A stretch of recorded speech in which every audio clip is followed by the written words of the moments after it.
नमस्कार। आकाशवाणी चंडीगढ़ से प्रादेशिक समाचारों के साथ मैं आशुतोष। पहले इस बुलेटिन के मुख्य समाचार। उड़ीसा के पुरी में निकाली जा रही है रथ यात्रा। राष्ट्रपति द्रौपदी मुर्मू सहित उपराष्ट्रपति और प्रधानमंत्री ने इस अवसर पर दी शुभकामनाएं। हरियाणा के मुख्यमंत्री नायब सिंह ने पानीपत में 227 करोड़ रुपए की अधिक की लागत की 32 परियोजनाओं का किया उद्घाटन व शिलान्यास। आज उन्होंने लगभग 37 करोड़ रुपए की लागत से बनी 19 सड़कों का उद्घाटन किया।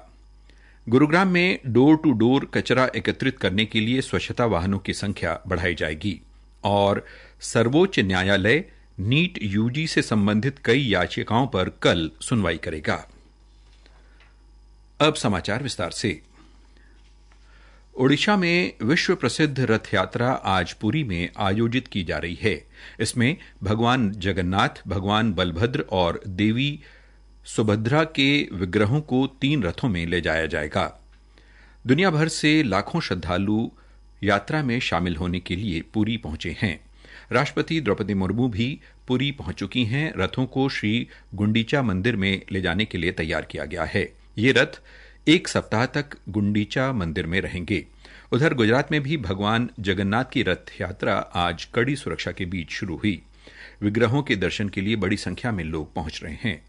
राष्ट्रपति द्रौपदी मुर्मू, उपराष्ट्रपति जगदीप धनखड़ और प्रधानमंत्री नरेंद्र मोदी ने भगवान जगन्नाथ की रथ यात्रा शुरू होने पर देशवासियों को शुभकामनाएं दी हैं।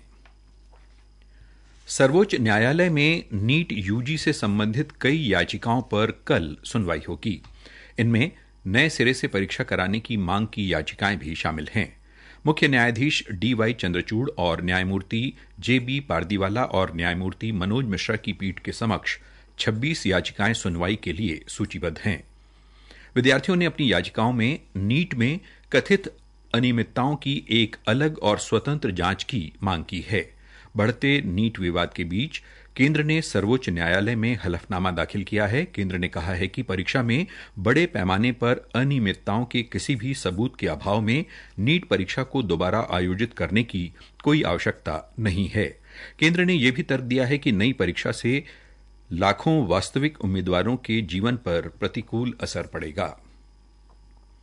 हरियाणा के मुख्यमंत्री नायब सिंह ने आज जिला पानीपत में आयोजित कार्यक्रम में लगभग 227 करोड़ रुपए से अधिक की लागत की 32 परियोजनाओं का उद्घाटन व शिलान्यास किया।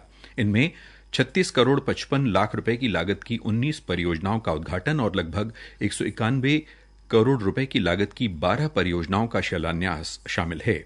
इसके अलावा मुख्यमंत्री ने पानीपत शहरी विधानसभा क्षेत्र में विकास कार्यों हेतु 10 करोड़ रुपए और पानीपत ग्रामीण विधानसभा क्षेत्र के लिए भी 10 करोड़ रुपए की राशि मंजूर करने की घोषणा की। नायब सिंह ने कहा कि हरियाणा अपने मजबूत इंफ्रास्ट्रक्चर के बलबूते ही आर्थिक विकास दर 8% वार्षिक बनाए हुए है, जबकि देश की औसत आर्थिक विकास दर 6.7% है। उन्होंने कहा कि प्रदेश सरकार ने सभी पात्र लोगों को 100-100 गज के प्लॉट का कब्जा दिया। इसके अलावा जहां जमीन उपलब्ध नहीं थी वहां प्लॉट खरीदने के लिए पात्र लोगों के खातों में 1-1 लाख रुपए की राशि डालने का प्रावधान किया गया। उन्होंने कहा कि गत 30 जून को प्रदेश के 75,000 नए लाभार्थियों को सामाजिक सुरक्षा पेंशन जारी की गई। उसी दिन डॉ BR अम्बेडकर आवास नवीनीकरण योजना के तहत 2000 लाभार्थियों को मकान मरम्मत के लिए सहायता राशि जारी की गई। इसके अलावा राज्य सरकार ने मुख्यमंत्री शहरी आवास योजना के तहत लगभग 15,000 परिवारों को 30-30 वर्ग गज के प्लॉट भी देने का काम किया है। प्रधानमंत्री सूर्य घर मुफ्त बिजली योजना के तहत प्रदेश सरकार ने अतिरिक्त अनुदान देकर गरीबों के 1 लाख घरों की छतों पर मुफ्त में सोलर सिस्टम लगवाने का निर्णय किया है। इस योजना में 60,000 रुपए की राशि केंद्र सरकार की ओर से तथा 50,000 रुपए की राशि हरियाणा सरकार की ओर से दी जाएगी। इसके अलावा हरियाणा सरकार ने घरेलू बिजली उपभोक्ताओं को राहत देते हुए बिजली का मासिक न्यूनतम चार्ज समाप्त कर दिया है। अब बिजली की जितनी यूनिट की खपत होगी उतना ही बिल लिया जाएगा। इससे प्रदेश के 9,50,000 गरीब परिवारों को लाभ मिलेगा। उन्होंने कहा कि राज्य सरकार ने ग्राम विकास में तेजी लाने के लिए पंचायतों को कई नई शक्तियां दी हैं। अब सरपंच बिना टेंडर के 21 लाख रुपए तक की लागत के विकास कार्य करवा सकेंगे।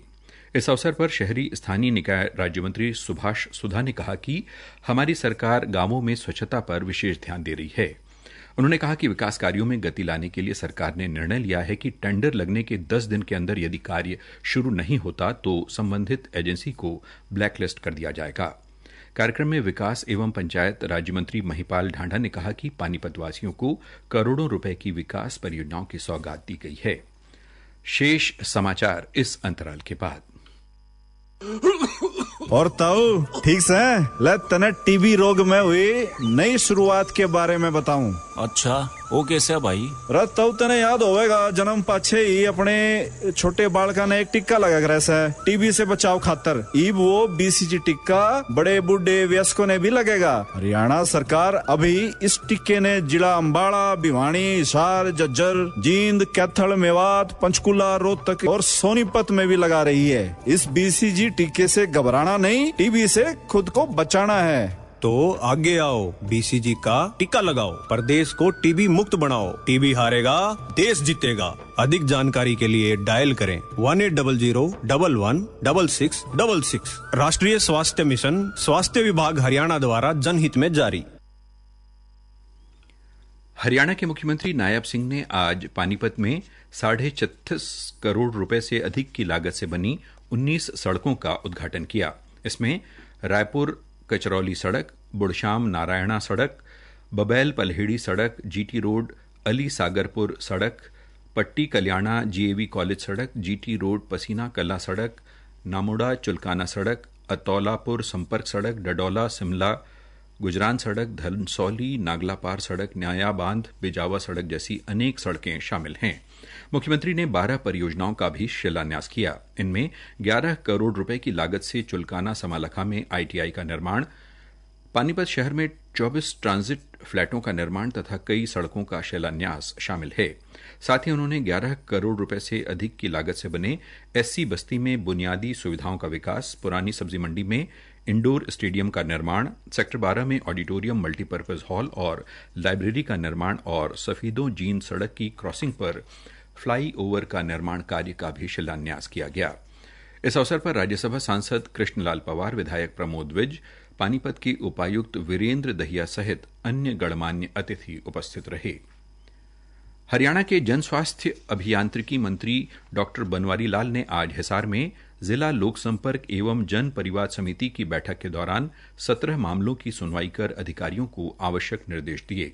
उन्होंने कई गांवों में जलापूर्ति सुधार के लिए अतिरिक्त संरचनाओं के निर्माण कार्य का शिलान्यास किया। उन्होंने हिसार विधानसभा क्षेत्र में लगभग 24 किलोमीटर लंबी 12 सड़कों का चौड़ीकरण कार्यों का भी शिलान्यास किया। हरियाणा के मुख्य सचिव TVSN प्रसाद ने कहा है कि प्रदेश सरकार गुरुग्राम शहर में नागरिकों के हितों को ध्यान में रखते हुए स्वच्छता व जल निकासी को लेकर प्रतिबद्धता से कार्य कर रही है। इस कड़ी में शहर में डोर टू डोर कचरा एकत्रित करने के लिए स्वच्छता वाहनों की संख्या में बढ़ोतरी की जाएगी। TVSN प्रसाद ने बैठक में 3 सदस्यीय कमेटी के गठन करने का निर्देश देते हुए कहा कि ये कमेटी डोर टू डोर कचरा एकत्रित करने के लिए स्वच्छता वाहनों के लिए मानक तय करेगी। उन्होंने कहा कि गुरुग्राम शहर में डोर टू डोर कचरा एकत्रित करने वाले वाहनों की संख्या 1000 तक होनी चाहिए।